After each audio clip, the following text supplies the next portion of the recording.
Napikit kasi ako kanina eh.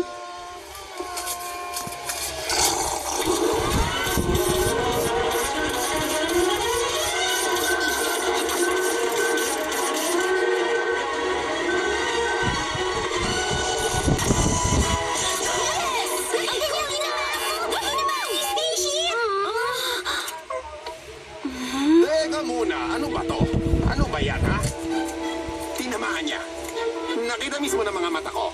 Teka pare, hayaan mong ipaliwanag kung mabuti sa'yo. Kita mo yung maliit na latang spaceship? Nakikita mong nakatayo pa rin yun, di ba? Alam mo ba ang ibig sabihin nun, Professor? Ibig sabihin, hindi nyo napanalunan yung unicorn! Mukhang may hindi natuwa sa sinabi ko. Subukan nyo na ng uli.